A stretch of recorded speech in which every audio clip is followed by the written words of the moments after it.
Happy birthday, Tayla. I have a story for you. It's the legend of Finn McCool. It's a giant from Ireland. One of the greatest heroes in Irish history. Finn.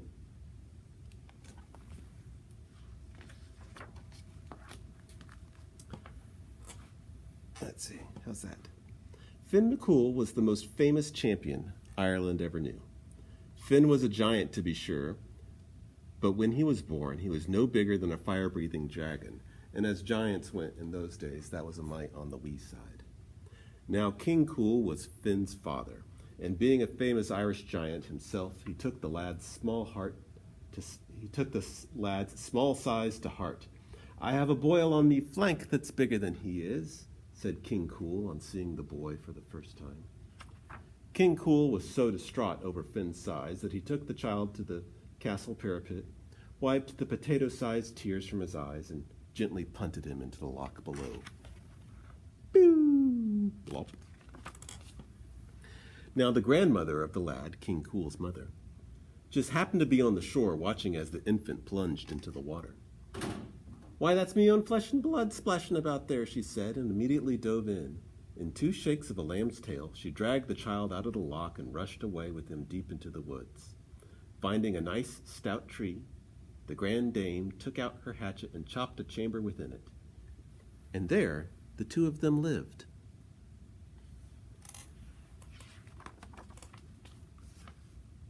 But remember, he's a giant.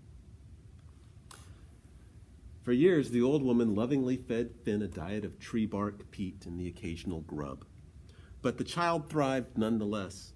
After some time, the boy rather outgrew his surroundings, and it was then that his grandmother knew that it was time to send him out into the wild and cruel world. Now, such an inauspicious beginning to a life has been known to spoil a man's disposition entirely. But not young Finn. He thanked his grandmother for looking after him, kissed her gently upon her head, and set out to distinguish himself as a great hero. Why, he was as strong as 24 oxen and swift as 43 hares, and he trekked all over the emerald countryside, taking it glen at a step, a hill at a leap, and lochs at a bound. Before too long, Finn took a wife for himself, and her name was Unga.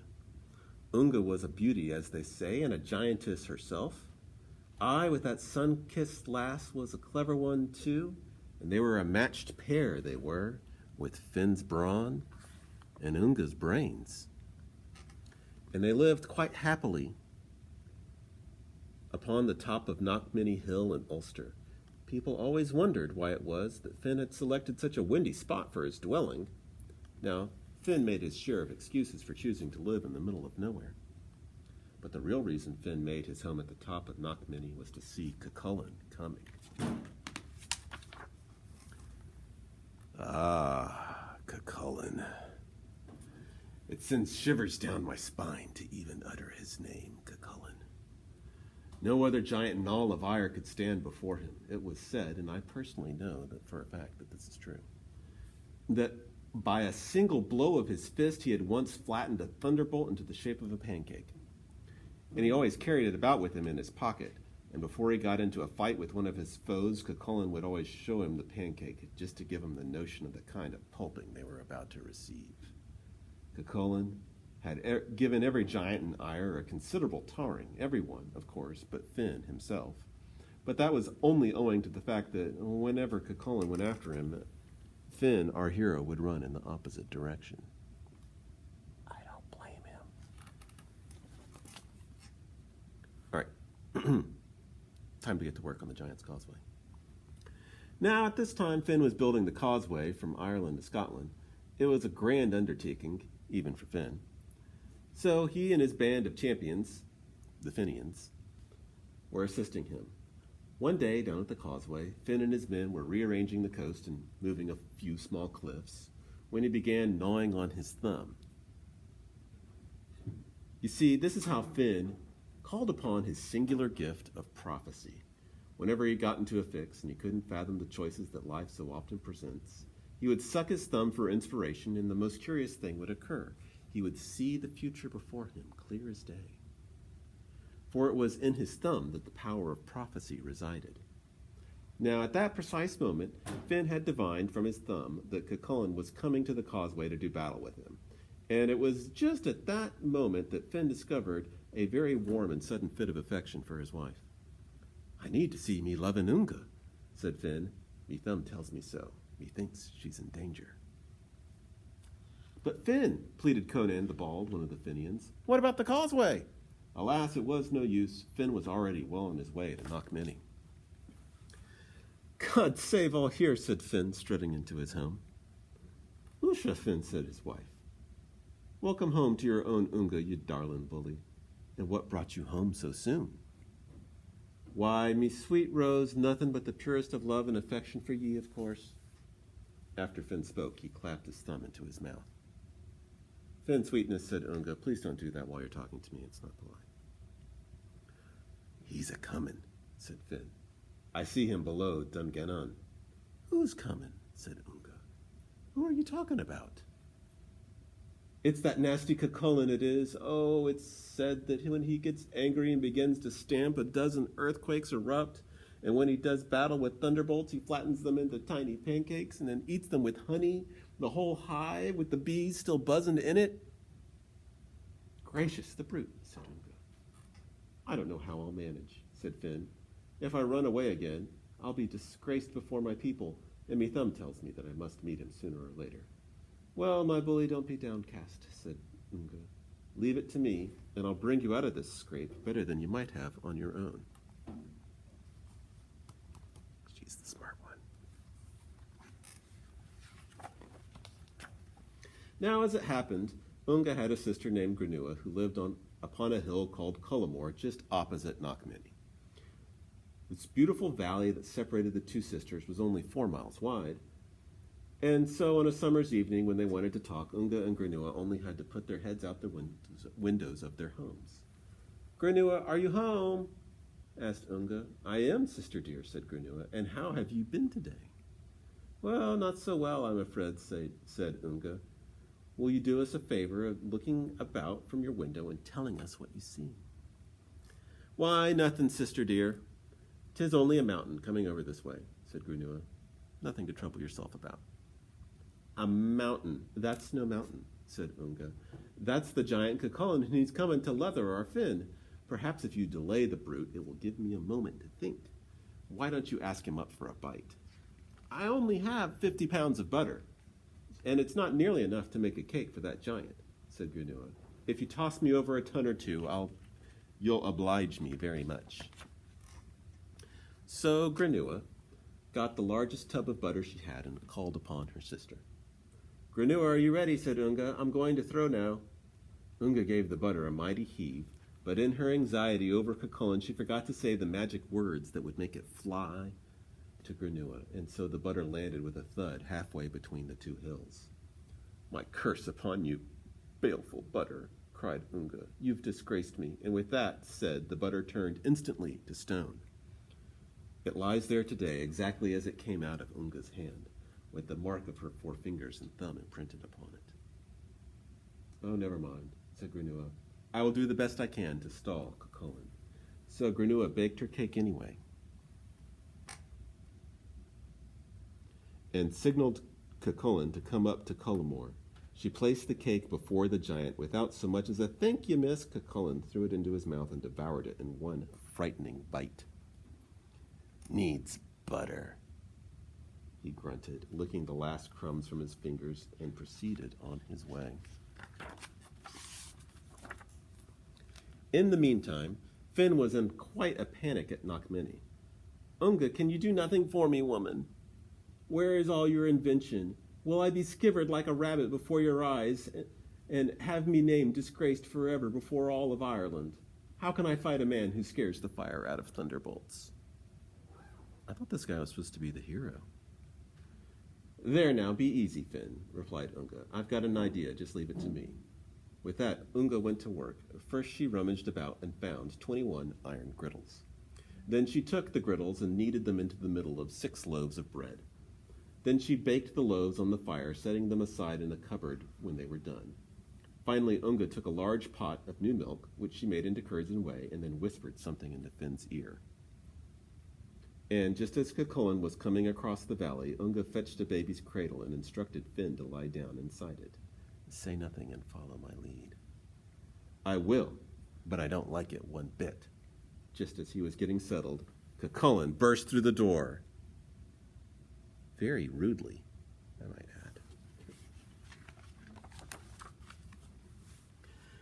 Be this the home of the great Finn McCool? He asked. Aye, 'tis indeed, said Unga, but he's not in at the moment. Someone told him that a big bastoon of a giant called Cucullin was down at the causeway looking for him, so he rushed away to catch him. Can I help ye? I am Cucullin, he said, looking puzzled, and I've been after your husband for 12 months. Unga let out a loud, mocking laugh and looked at him as if he were only a little pip of a man. If you take my advice, you poor-looking creature, you'll pray the day and night that you may never see him, said Unga, and it will be a black day for you if you ever do. Harumph, snorted Cucullin, dismissing Unga's warning. Now the wind's blowing against the door, said Unga. Seeing as how Finn is away from the house, would you be civil enough to turn the house around for me? Now this sort of request took Cucullin aback, for he didn't normally do this sort of task on a daily basis.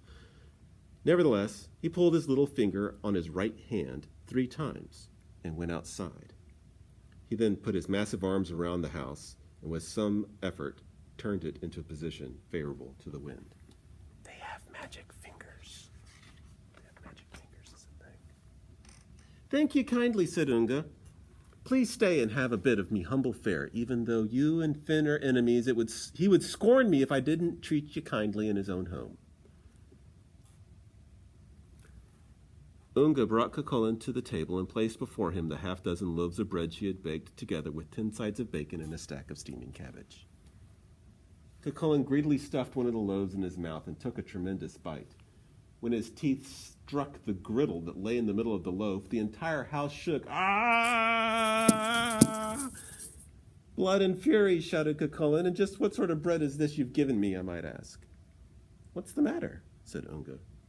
Matter, shouted Cucullin. Why, what's the matter indeed? Here are the 2 best teeth in me head, smashed to smithereens. Oh, it's a pity that I forgot to tell you. Nobody but Finn himself can eat that bread. And that and his little mite who sleeps in that cradle over there. Take your bread away, or I'll not have another tooth in my head. Now, said Unga, don't be waking the child with all your belly aching. Then Finn gave a shriek that startled the giant. Goo-eh. Now you've gone and done it, and you've awakened him, said Unga.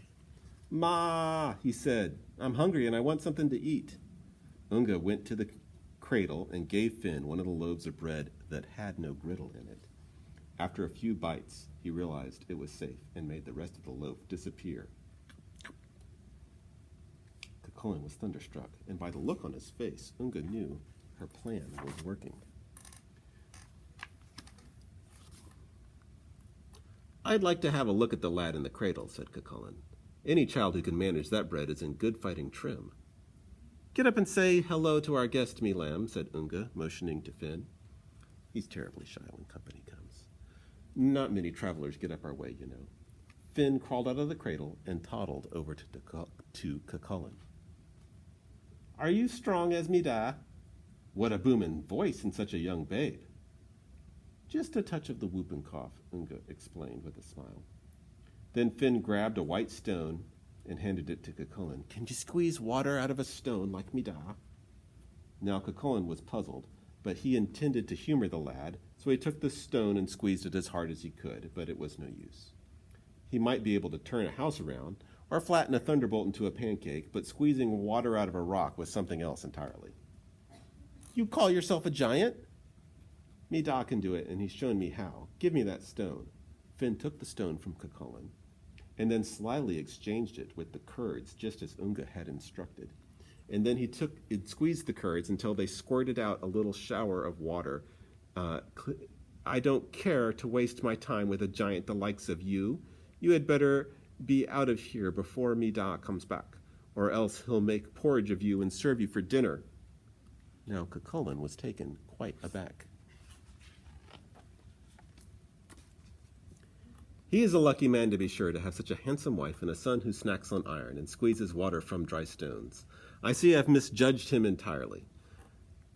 If it's all the same to ye, I think I'll stay for a bit and wait for Finn's return. It would do me proud to make the acquaintance of such a great hero as he, and I shall have to apologize for chasing him hither and yon all these months. Yes, apologize I must, even if it takes Finn a fortnight to return." With that, Cucullin sat next to Finn's cradle and rocked it somewhat roughly, as giants will do, and hummed a soothing giant lullaby.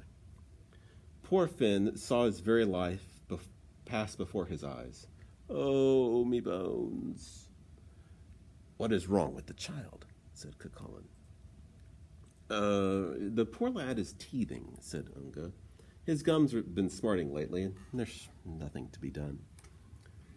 "I'm not so sure of that," said Cucullin. "Me own dear mother had a little trick she used when me choppers come up." With that, Cucullin reached for the flask of spirits he kept in his hip pocket. He poured a touch on his little finger of his right hand and opened Finn's mouth with his left. Then he massaged Finn's gums with a spirit-soaked finger. "The spirits will dull the boy's pain," he said. "They have magic fingers, remember." Now, it was bad enough to have Cucullin in one's house, but to sit back and take his little finger in the mouth was unpardonable. "Now, just a little bit more, laddie," said Cucullin, as he lovingly administered another dose. "You know, Miss McCool, I think, after I've made your husband's acquaintance, I will take a wife so that I may have a son just like yours." "It's the teeth way in the back of his mouth that are the worst," said Unga. "You're such a help. Kind man."